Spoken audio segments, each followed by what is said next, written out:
Welcome to this very special, extraordinary event at CRISJ presents Too Close to Slavery, Essential Labor in California Agriculture. On behalf of the Center of Race, Immigration, and Social Justice, CRISJ, I welcome you to today's Zoom forum, Too Close to Slavery. My name is Maria Elena Vargas, and I am a professor of ethnic studies in the Chicanx Latinx Studies program here at Sac State. And I also serve as a CRISJ associate. Now I would like to just briefly, give the land acknowledgement.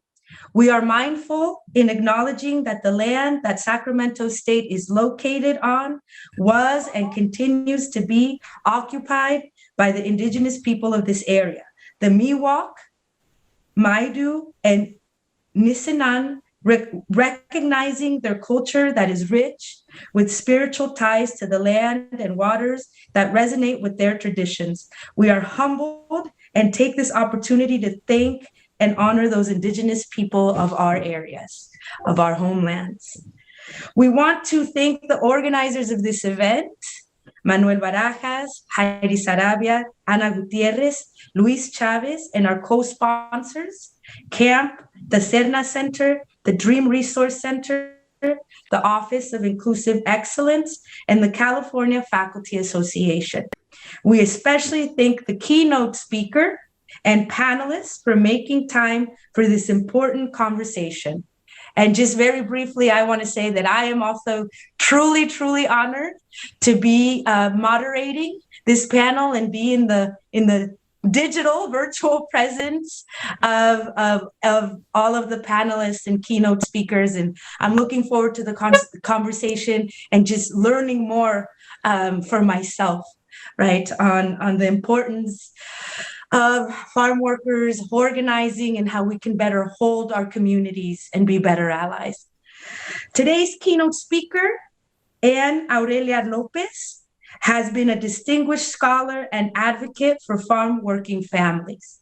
She is the author of the book, The Farm Worker's Journey, that illuminates the plight of forced migrants with labor conditions, housing, and poverty.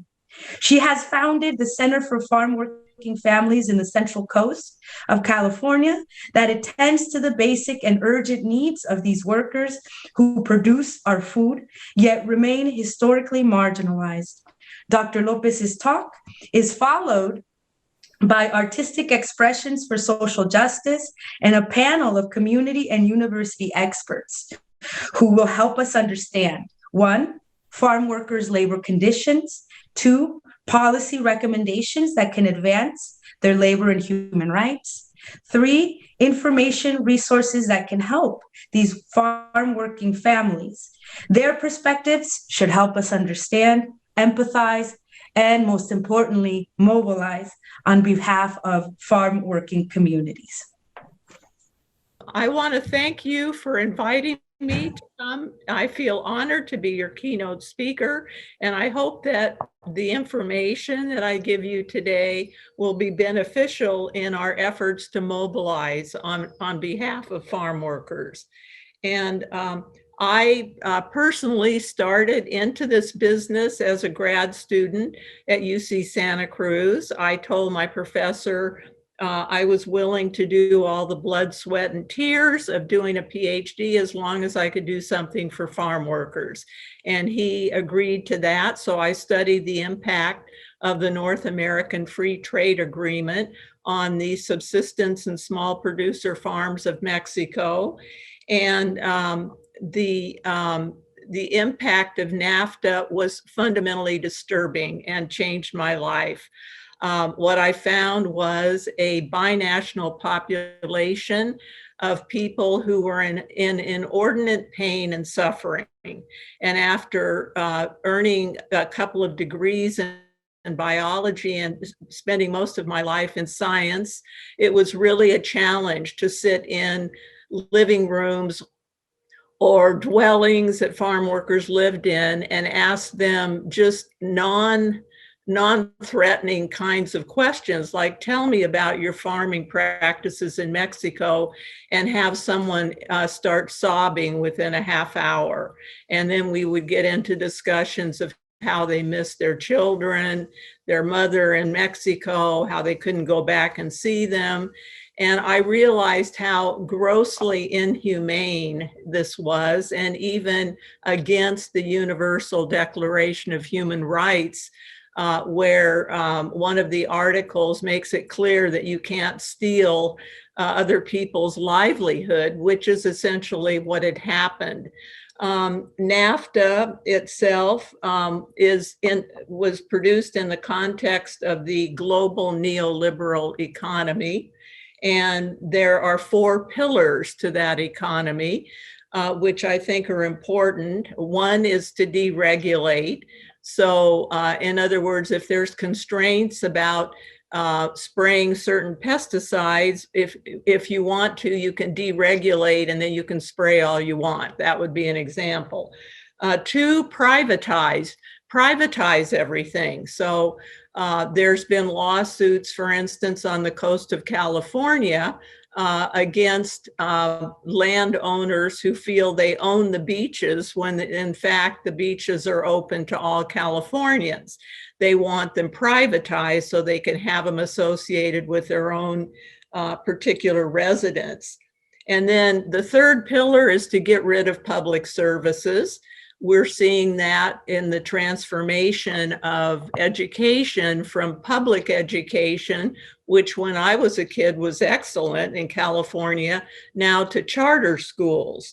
And then the 4th pillar is if people can't make it in this economy, you blame them.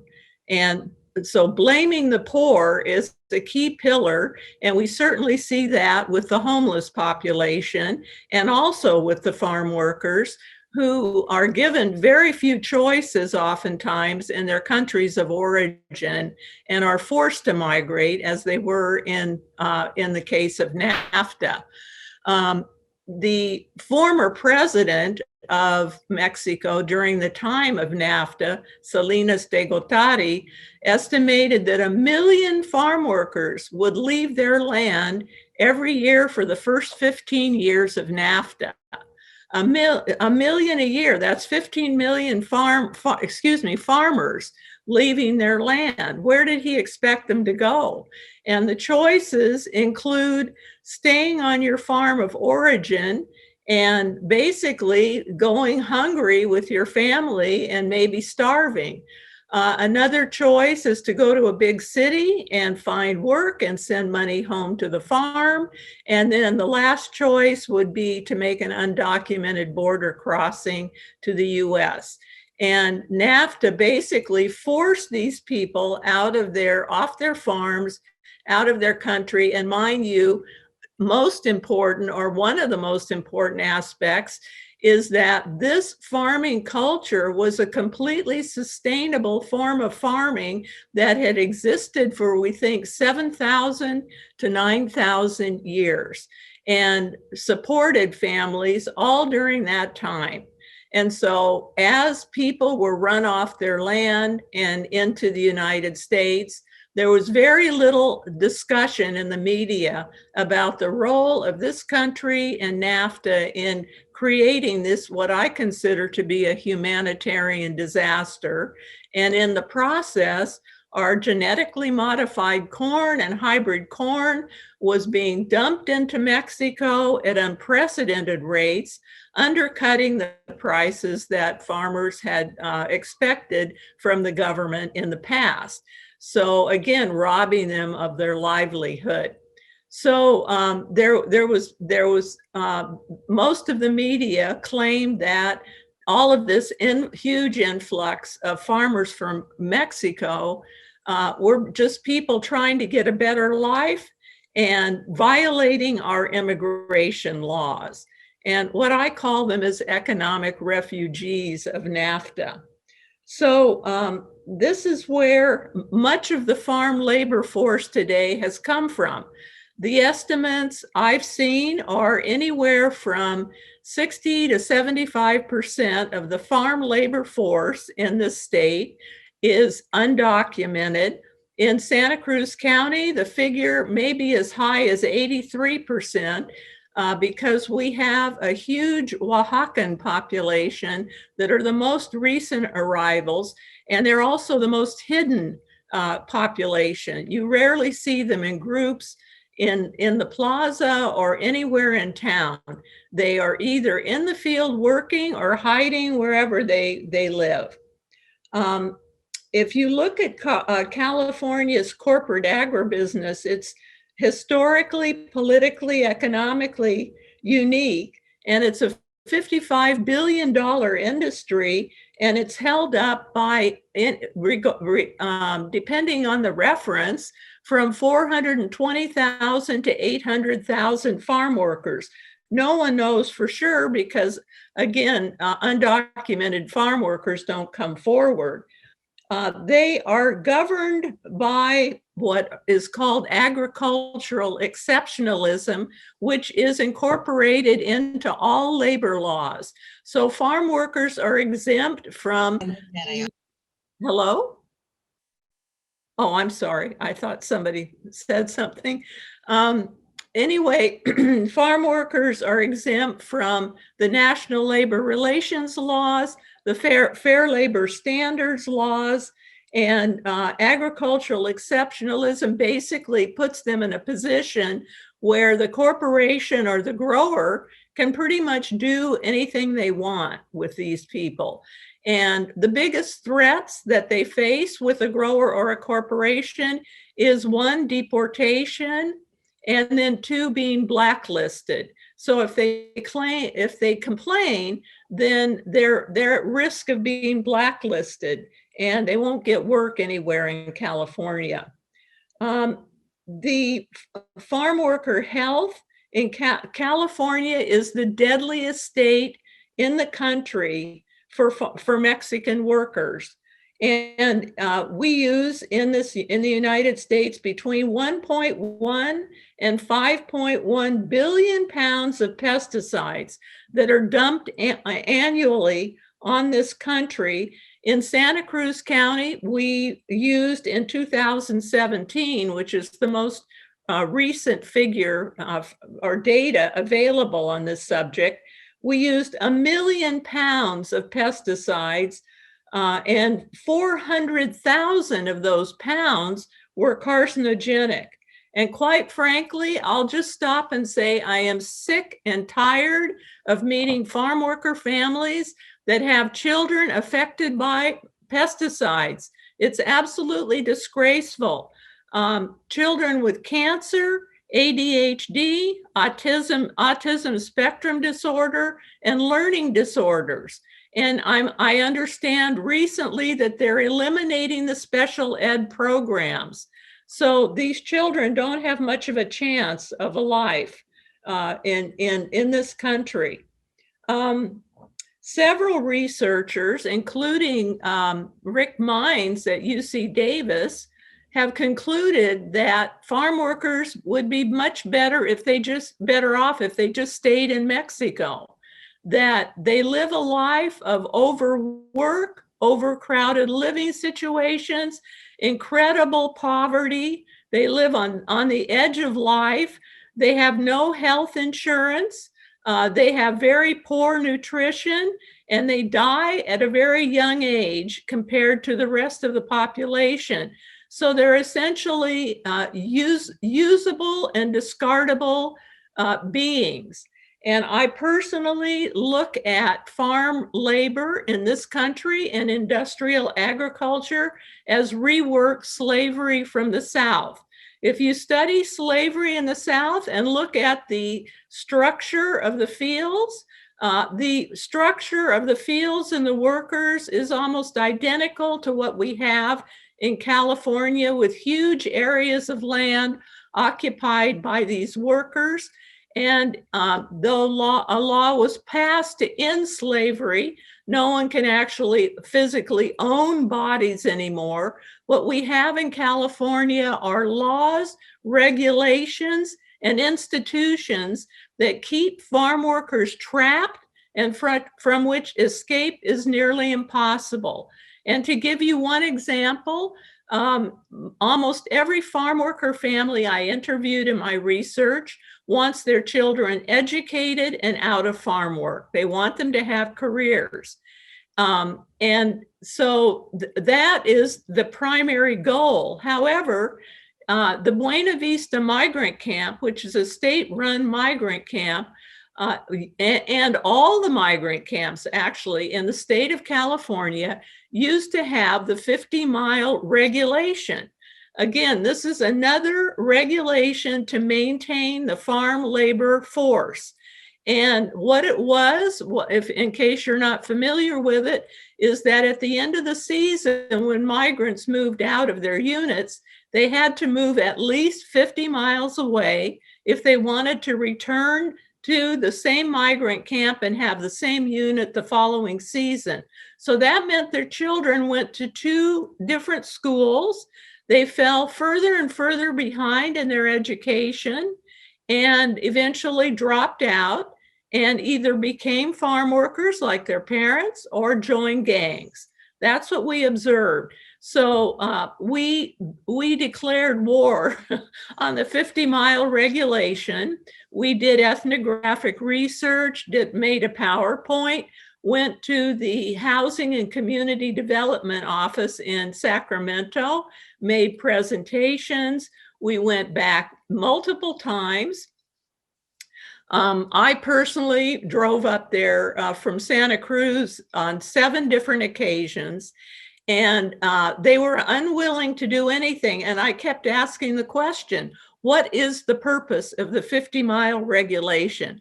No one has ever given me an answer, and that's the truth to this day.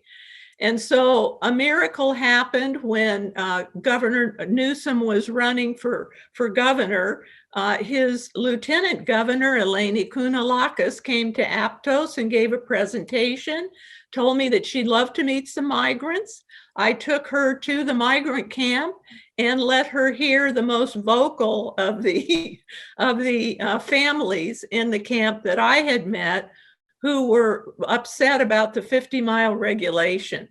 Eleni was so upset. Right there on the spot, she called the Attorney General's office, Javier Becerra, reported what she'd seen, and about 3 weeks later wrote me an email and said that she had contacted Governor Brown and he had put the issue on some bill, and now the 50-mile regulation was out and families could stay. They still had to move out of their units, but they could stay in the same district that their children were in to go to school. So that was a real victory for us. We were very pleased with that. And our next project is to convert half of the units in the migrant camp to permanent year-round housing, since it's some of the only decent, affordable housing in the area. So we got rid of the 50-mile regulation. And then this past year, there's been no Wi-Fi in the camp. So the children can't do their assignments, which is so frustrating. So we started raising cane about that. And a donor came forth and gave money to the Community Foundation of Santa Cruz County, which is now going to set up the Wi-Fi for the children. But the point I'm making is, if there is a way to stop these people, the farm workers, from progressing, their children from progressing, it will be enacted, and it will be quietly enacted, and they will be held back or restricted or not able to move out of their conditions. And I personally get very angry about this. If you don't poison them with pesticides, then you interrupt their education. I think it's disgraceful. The issue of industrial agriculture, I think, is one that has to be addressed. I consider industrial agriculture a failed system.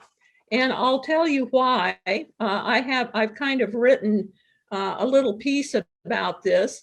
If we look at the four players in industrial agriculture, that is the farm workers, the growers, consumers, and the environment, this is what we find.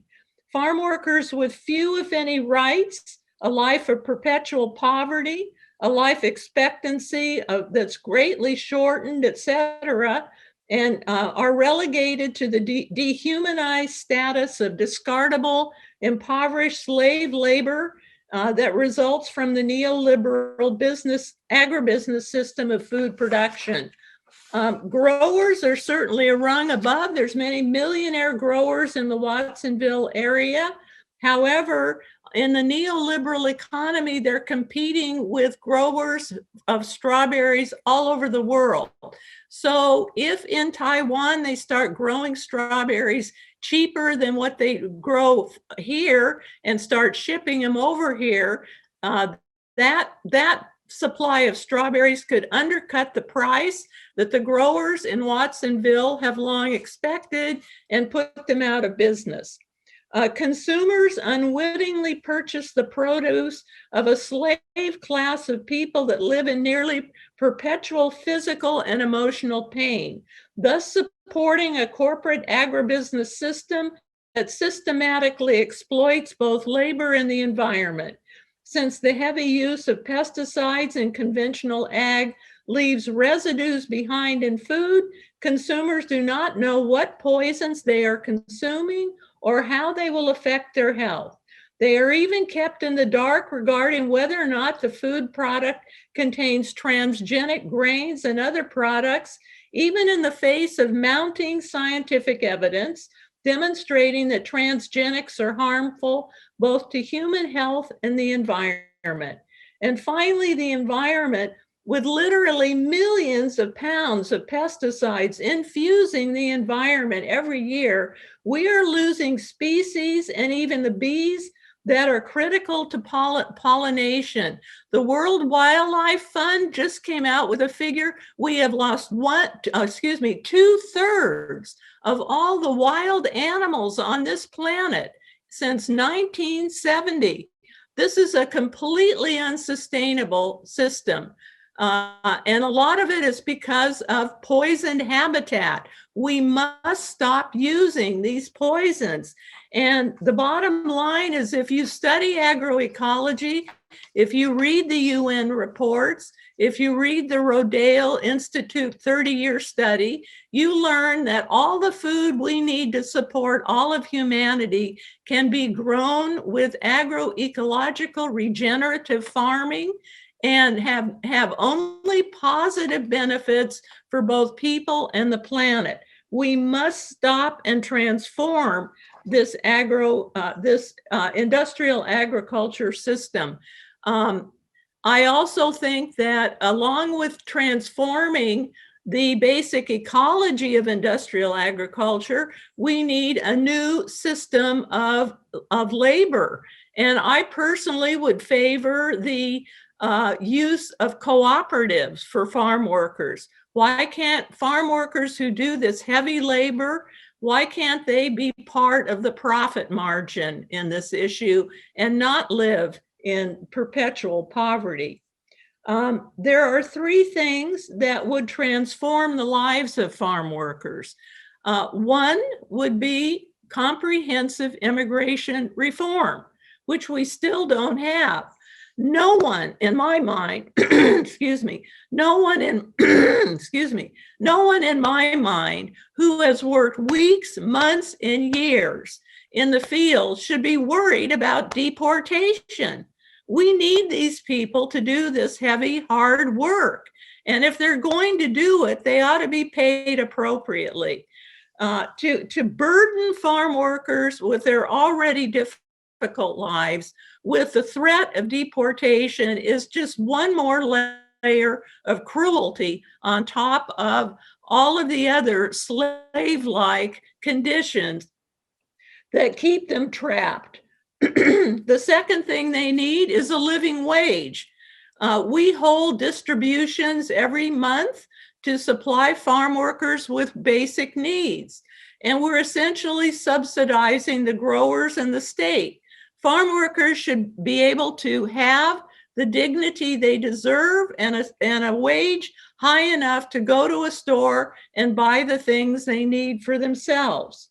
And finally, we need a contract. All farm workers should have a contract with the growers that they work with, because without a contract, wage theft is rampant. I've seen too many cases of this where farm workers even work up to an entire season and the grower steals the wages and they never get paid. And if they go to an attorney, the attorney says, let me see the contract. And when they don't have any, there's nothing the attorney can do. So that needs to be rectified. Those three things, I think, would transform their lives.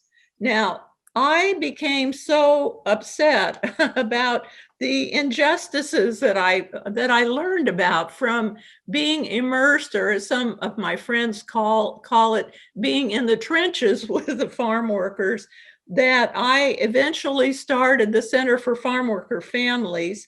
And our purpose, what we want to do, is make the public aware of the injustice. I really think that with a third of the population in this state, Latino, and the progressive attitudes of the majority of people here, we have a chance to make these changes that could make life a whole lot better for everybody.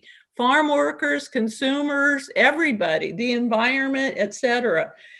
We also do what we can to make life better for farm workers. We promote their education.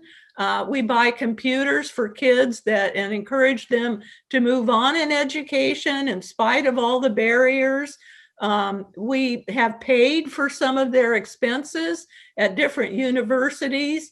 And at Cal State San Francisco, we have the first woman that I know of from the Buena Vista migrant camp who's gotten a master's degree, Jasmine Fernandez, and she's now in a doctoral program, and she wants to work on establishing a clinic to assist with young Latinos, in which 1 in 6 young Latinas attempt suicide. That needs to stop, and the reasons for that need to be further explored. Other things we've done, some of the things that we've done is, again, we have distributions once a month. I found out that people were starving one winter in Watsonville. I went to their house. Their children were crying for food. When we were having our conversation, they did nothing to give them food. When I asked them to give the children food, they looked ashamed. I opened their refrigerator, and there was 1 head of lettuce, 1/3 a gallon of milk, and 2 Jell-O cups. And I asked them, where's your food? And they said, we don't have any money for food. Nobody's working. So I said, well, we don't do that here. So we bought them food. And I asked them if this was a community-wide problem. They said, yes, the whole Oaxacan community is hungry. So we called the food bank, and they brought out food for 144 families that very afternoon. It was like a miracle. And since then, we've been partnered with the Second Harvest Food Bank, and every month we have distributions of food. So we know that farm workers in the area have enough food, and we have people from as far away as Santa Maria coming to our distributions to get food. The Community Foundation of Santa Cruz County has literally given Center for Farm Worker Family thousands and thousands of dollars to write rental assistance checks to get farm workers through this past winter, which was probably the worst situation for them that I've seen.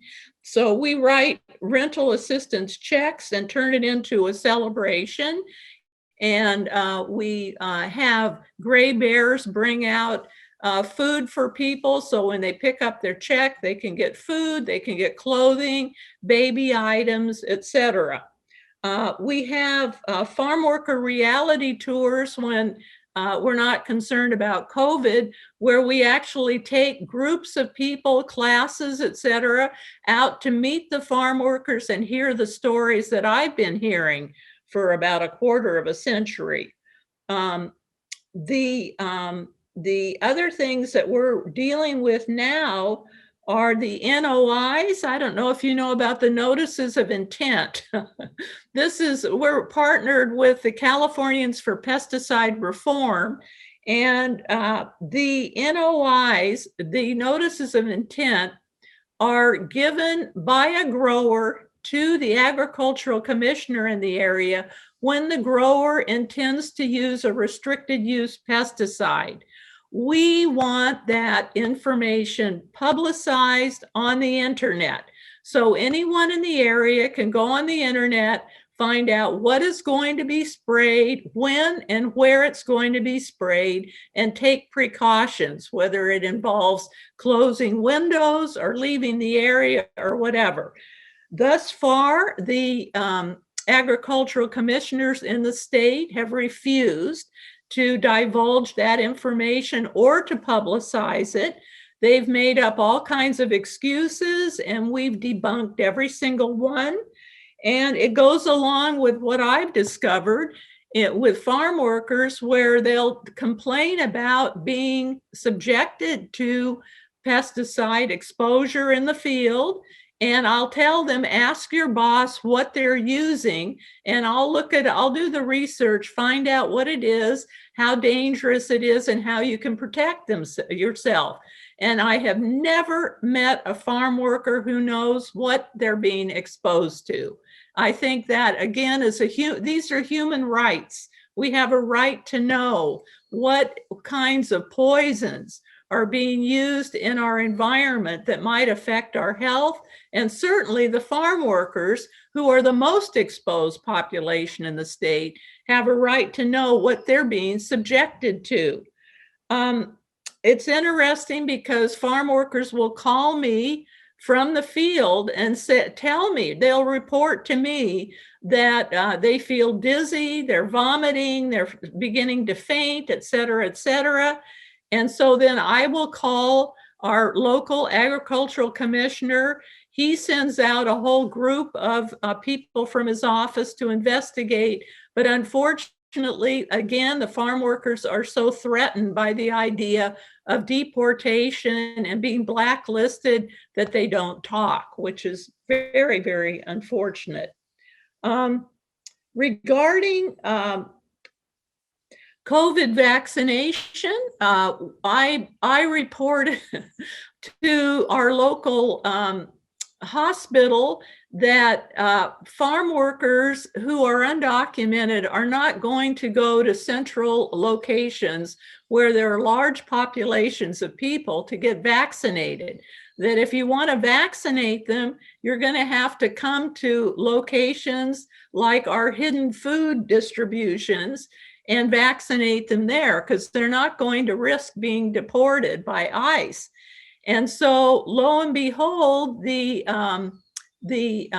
what's he called? I think it's he is the chief of medical services at Dominican Hospital, Craig Whitley, called and told me he was willing to do that. So 2 weeks ago, we had a vaccine clinic in the backyard of a farm worker underneath a tarp, and he brought his whole staff, set everything up, and vaccinated about 70 farm workers. This Friday, the day after tomorrow, he's going to come to our secret location for our distribution, and he's bringing 300 doses of vaccine, which he will set up a clinic in the garage of the person where we're going to be distributing the food. So we're gradually getting the undocumented population vaccinated.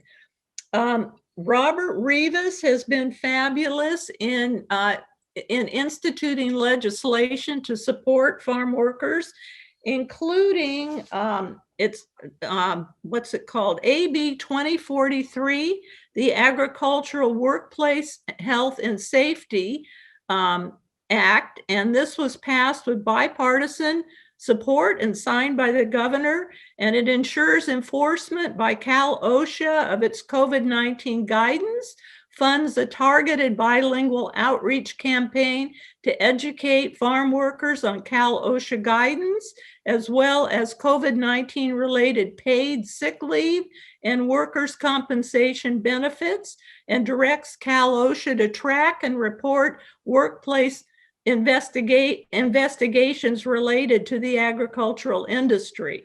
So I'm so happy he did that. He's also recently got past AB 73, the Farm Worker Wildfire Smoke Protection Act. And I've had, last year during the fires, I had farm workers calling, telling me they couldn't see the ground to pick the strawberries because the smoke was so dense, if you can imagine. And then the one act that I can hardly stand, and I wish we could do something to turn it around, I'm willing to work with anybody who wants to, is HR 5038, the Farm Workforce Modernization Act, which not only has bipartisan support, but support from the UFW. And I've read the summaries of the act, and I'm absolutely appalled.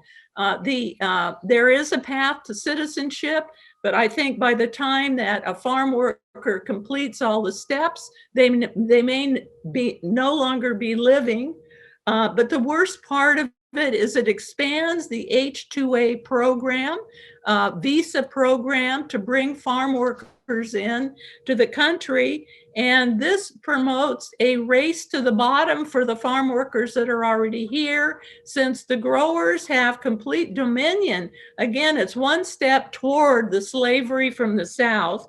I have two, I don't know if you can see these. This is a report from the Southern Poverty Law Center. It's called Close to Slavery, Guest Worker Programs in the United States. And it discusses the H-2A program and why it's terrible for farm workers. And then just recently, David Bacon published this one. This is called Dignity or Exploitation: What Future for Farm Worker Families in the United States? And you can get a free copy of this at the Oakland Institute website. You can just download it. It's an excellent report and has great pictures to go with it. So I would like, it's now this act, which since it's gone on for more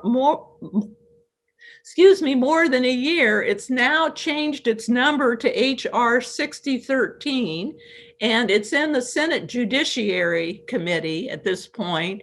And I would like to see it stopped. We don't need the H-2A program. This is highly destructive to what most of us who are concerned with human rights and social justice would want. I am hopeful, I have to say, in that I'm seeing more and more information about farm workers in the media, which I think is so needed. When I first started my work in '97, there was absolutely nothing. I mean, it was as if the huge population of farm workers 20 miles from where I live in the Santa Cruz Mountains didn't exist. And then suddenly, over time and talks and making the public aware, there's more and more information and pictures and information about farm workers. So I'm happy to see that there is some enlightenment happening. I'd like to end with a couple of quotes that I think are very pertinent to what I've discussed today. The first one is, "The fundamental transformation of agriculture may well turn out to be one of the biggest challenges, including for international security of the 21st century." And this is from the UN Trade and Environment Review. And then finally, "History will judge societies and government and their institutions not by how big they are or how well they serve the rich and the powerful, but by how effectively they respond to the needs of the poor and helpless." And that's Cesar Chavez. Thank you very much for listening. I just wanted to briefly thank you so much. As you've seen, the chat is taking a life of its own. Wow, I'm kind of speechless. But thank you once again. I mean, in a time, right, where we are experiencing all types of injustices, right, nationwide, and globally, especially, right, in terms of immigration, right, and injustices, kind of silent genocides, right, as you've been speaking to, Dr. Lopez, in terms of just the kind of brazen, right, systemic slavery, right, that has been pretty much normalized at this point, right? I mean, you have children, women, right, dying at these, in these neoliberal, at the hands of these neoliberal policies. So yes, this is a full-on humanitarian disaster that, as you said, robs, right, the most vulnerable of their livelihood. And what I always speak of with my students is about, right, how our liberation is always intertwined with the most vulnerable, right? So you speak of the communities of Oaxaca and Santa Cruz, right, that are the most disenfranchised indigenous communities coming from Southern Mexico, right? So you've just blown my mind, but I definitely want to, right? There's a lot of questions and a lot of chatting. Would you like me to read some questions, Manuel, or do you want to go ahead? Yes, okay. Questions. Okay, thank you. All right, so I'm just going to go here through the chat. Okay, so from Luis Chavez, Dr. Lopez, thank you for the talk. How can students get involved in educating themselves on the issues, lived experience, and supporting the farm workers? And I also want to say, Dr. Lopez, I hear at Sac State, I mean, many of our students are the children of these farm workers that you speak of, right, in our own, Central Valley. Exactly. Right. Well, you can start. I'm sure there's courses at Sac State of all places, right, on these issues. If not, I'm happy to teach one. That, and then you can read my book if you're interested. I address both Nafta and the conditions of farm workers currently. So that's a place. And then there's been several others. Deborah Saxton has a new one called Fruit of the Devil, where she talks about the lived experiences of farm workers in the Fresno area. But I think, what I learned in that example I gave you of taking the now lieutenant governor to the migrant camp is that sometimes you have to go around the system, because a lot of the system is invested in the status quo, and the status quo is not working. It's not working. It's a failed system. So I think that putting pressure on your legislators, supporting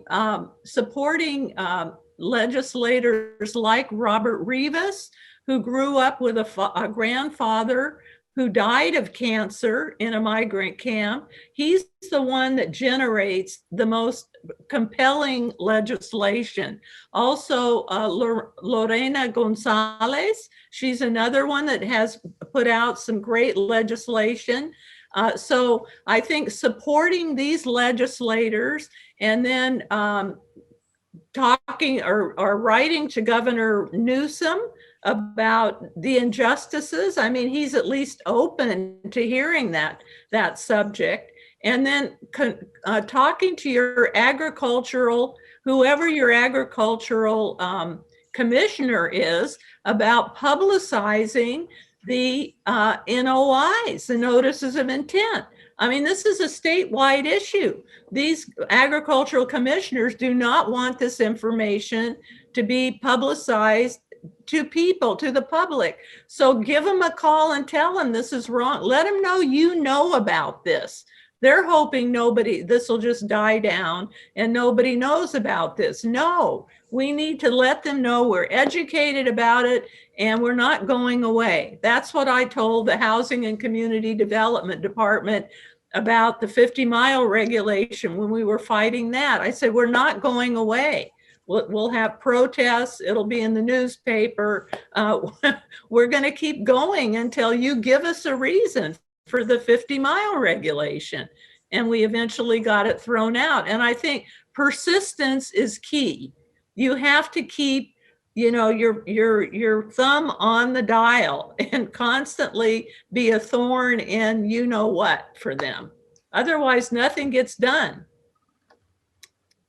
I don't know if that answered the question, but that's my formula.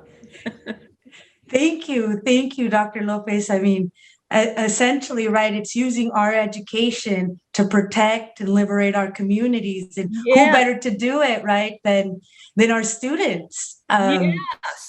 Yes. How about a march on Sacramento until the NOIs are published? Yes. I mean, something like that.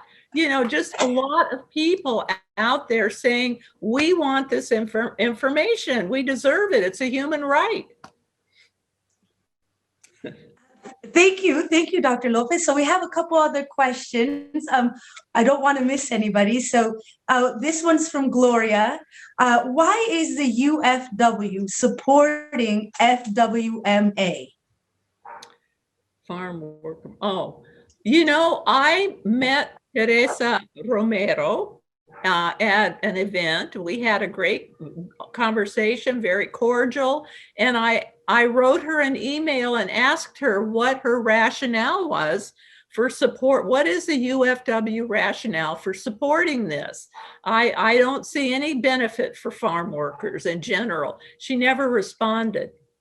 So I don't know. I don't know. There's been a couple of incidences with the UFW that leave me perplexed. I don't get, in fact, I even had an attorney call me and ask me if I knew why the UFW wouldn't allow farm workers at the negotiating table for the contract.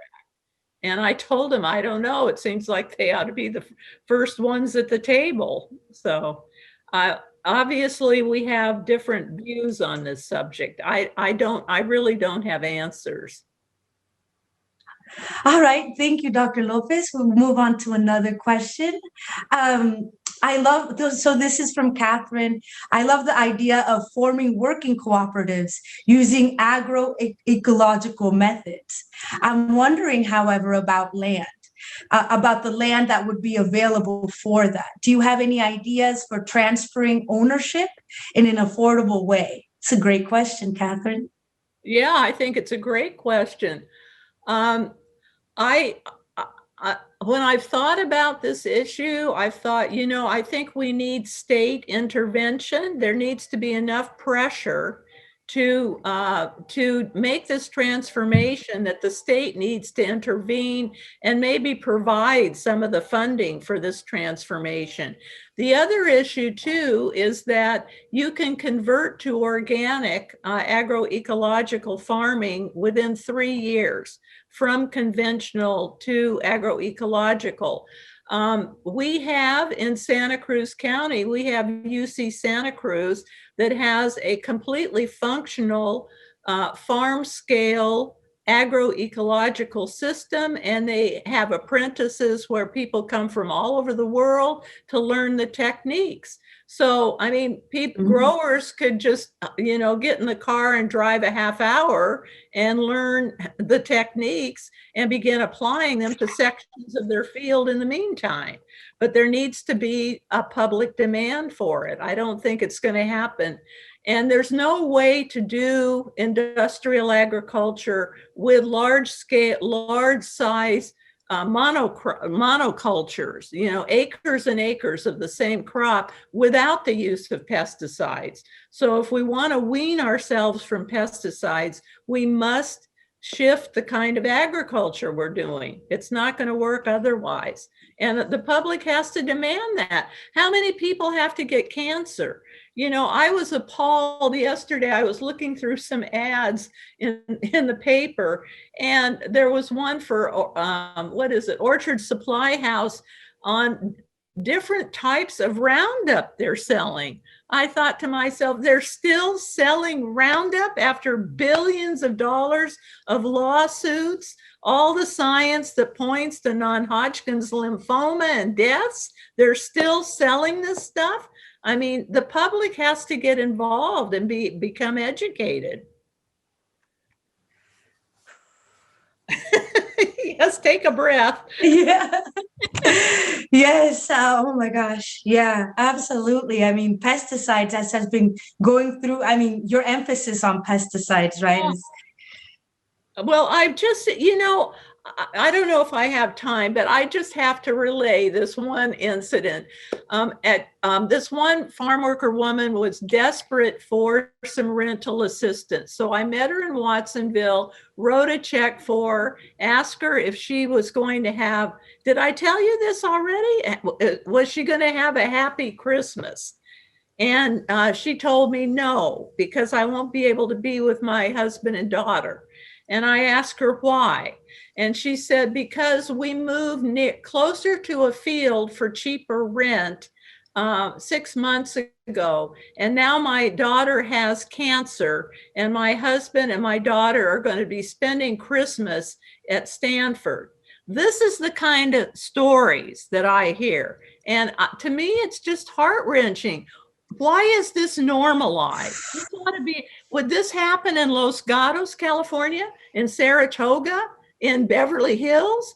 No, these people are just swept under the rug. You know, another death, oh well, another kid dying of cancer, oh well, you know, and we're stealing their future. Why is this normalized? Mm-hmm. It breaks my heart. It really does. Once again, right, to the usable and discarded, right, figure, it takes on another form of dehumanization, really. Totally. Juan Palermo at UC Santa Barbara years ago wrote a wonderful article about how Mexico and California are irreversibly linked in a system of reproduction and production. Reproduction of farm workers in Mexico, production of capital in California. So as farm workers, excuse me, die in California, the new ones come in because they're reproduced in Mexico, and there's a constant cycle then of bodies through the system. I mean, can't we do better than this? You know, we have to do better than this. These people are fabulous human beings. This is no way to treat human beings. And of course, when you trace it to the historical legacy, right, of the Bracero program and, you know, the hands and labor that have always, you know, fed and cultivated these lands, it's just absolutely tragic. And the cycle, right, just is so vicious and continues at full strength. We have another question from Julia. Are there field workers that offer their field workers benefits that you know about? You mean benefits such as health care and that kind of thing? Yeah, I believe perhaps maybe more livable conditions. Well, like I said, the best for livable, no. No, what I have observed is overcrowded living situations. One situation in a Oaxacan family, there were 16 people living in less than 1,000 square feet with one bathroom. And the woman who had rented the place told me that people lined up in the morning to go to the bathroom. Now, this is what I observed. Now, the one place where there is decent housing at a reasonable price for farm workers is the migrant camp. But I've already expressed the issues that we've dealt with at the migrant camp. They have to move every year. We're going to try to get half those units for year-round occupancy, but they have to eventually have to leave. So they have to get rid of all their furniture, all their belongings, and move out and then come back. Luckily, they don't have to move 50 miles away anymore, so their kids can go to the same school. But I don't. Robert Rivas has introduced a bill that passed on farm worker housing to develop farm worker housing on surplus agricultural land. But I don't think that anything's come of that, at least to date. It's only about a year old, so I have hope still. But I just think the whole system needs to be overhauled. You know, it's this thing. Most of the poisons and pesticides come from World War II war chemicals. Like chlorpicrin, for instance, was used as vomit gas. So what you do is people have all of this, the mask and breathing apparatus, and you spray this stuff on them, and then they start vomiting and they can't fight. So that's where chlorpicrin and many of the pesticides are just reworked World War II chemicals. Our labor force is reworked slavery. Can't we come to the 22nd century? Can't we revive? It's like whenever we have meetings with the Californians for pesticide reform, I always ask them, has World War II ended yet? When are we going to stop doing this? It's just like extending these toxic situations into the present day. Let's get rid of them. They're not working and they don't apply here. Forgive my rant.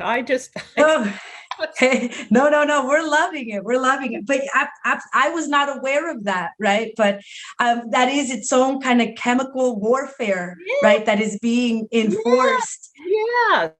And who are the people most likely to be impacted? The farm workers. Yeah. And they have no voice. We on the outside are the ones that have to defend them. The human rights, right, violations are just astounding. So I would like to read Morgan's comment. I'm a bit confused as to the focus of the notice of intent to use pesticides. If we understand the conditions of farm workers as near slavery, expecting people to be able to do anything with the NOI seems unrealistic.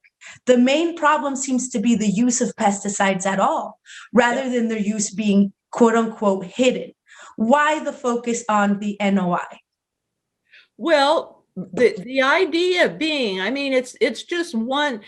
For me, if I was in charge of everything, I would wave a magic wand and say, no more pesticides in Santa Cruz County. I'm sorry, you either grow things ecologically or you don't grow at all. That's going to be the reality.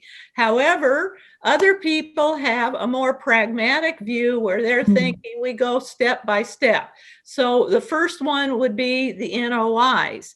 And the idea being that if we knew, if we could just tune in to a website and see that some horrible pesticide, talone, which is a carcinogen, is going to be sprayed at such and such field at such and such time, then that would warn farm workers or whoever is involved. Maybe they wouldn't go to work, or maybe people that live nearby would close their windows in the summer. Whatever, there would be some knowledge, some notification.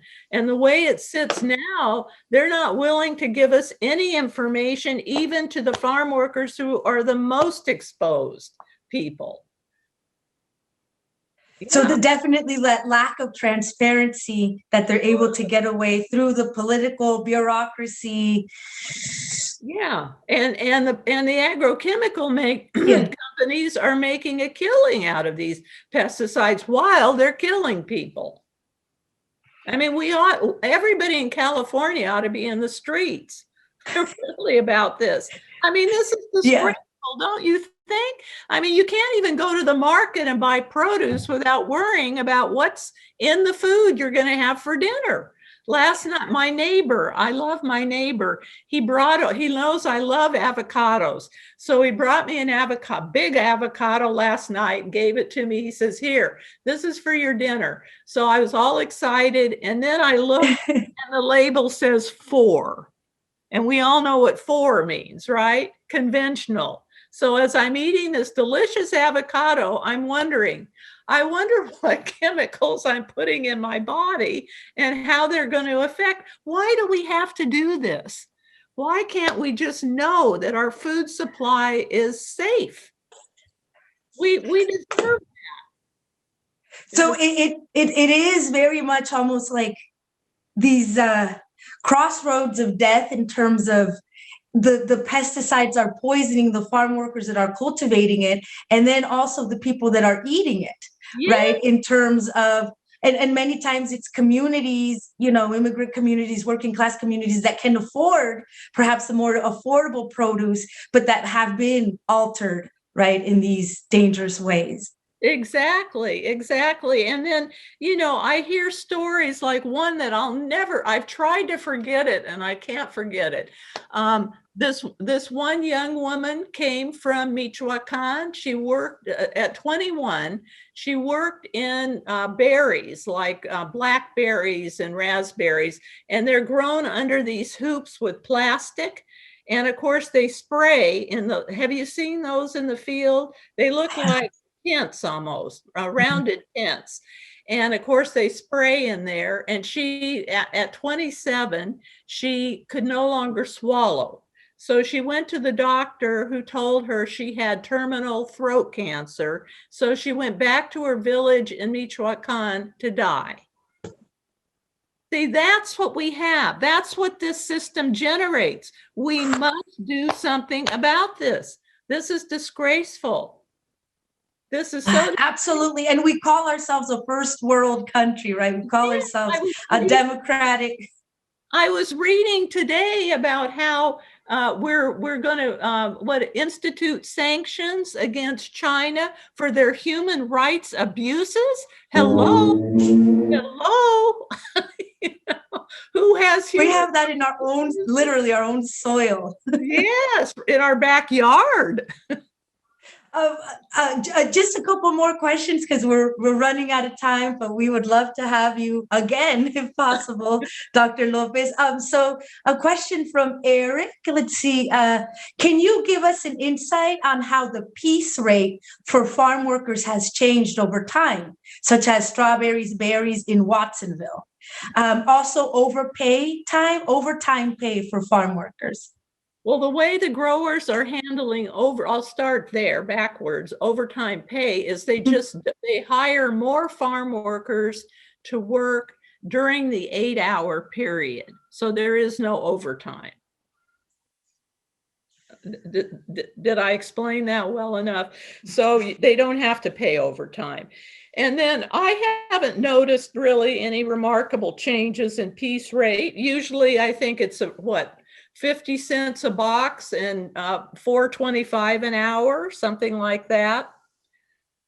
And rarely do I hear of hourly pay. It's either pure piece rate or horas y cajas, one of the two. It's not, they don't do hourly rate. And of course, my biggest concern about the piece rate business is that encourages farm workers to work too fast and they get injured.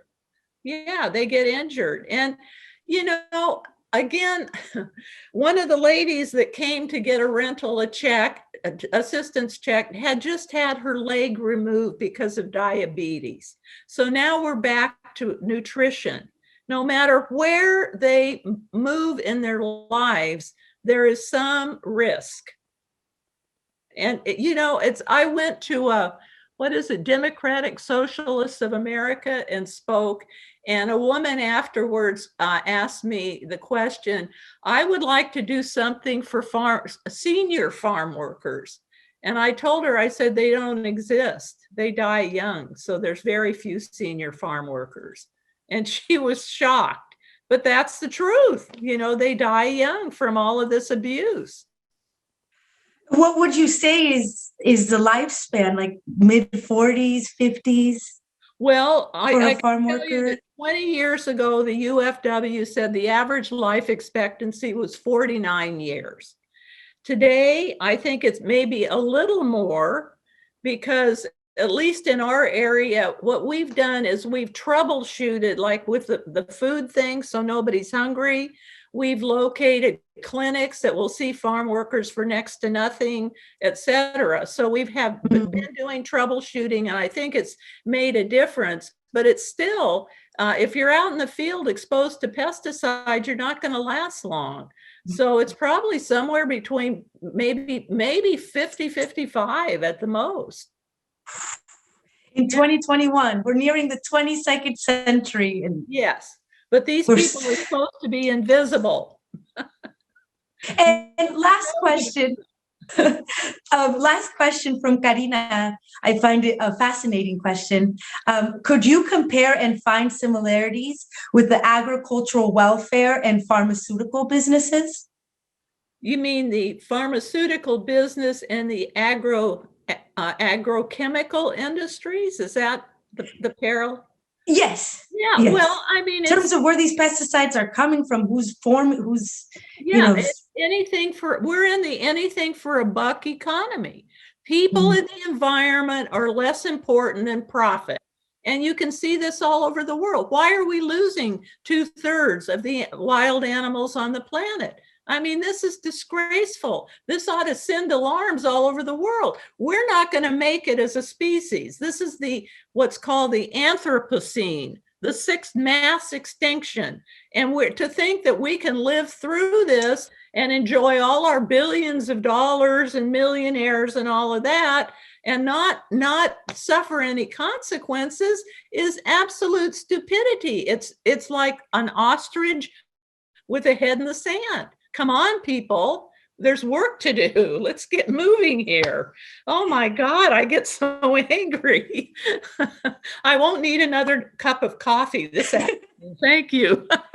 Oh, Dr. Lopez, it's been an honor. I hope that, everyone also wanted your contact information. Giovanna asked about it as well. If you're comfortable sharing your information on the chat or maybe later on through Dr. Barajas, but you're definitely welcome to Sac State again, hopefully soon. Manuel, did you? Francisco Dominique has a radio program this evening, and I don't know the name or what the letters and numbers are, but it's at 5:00 and he's going to interview me there if you'd like to continue the conversation. Manuel, do you know what K something? I don't know I will send it through the chat. Oh, okay. I will send the link through chat. Yes, please. We would all love to possibly join. And I'd be happy to give my contact information. And we were blessed with your talk. We were blessed with your talk. Your insights, your experiences, your commitments are beautiful. Thank you for inspiring us. Thank you. Thank you for inviting me.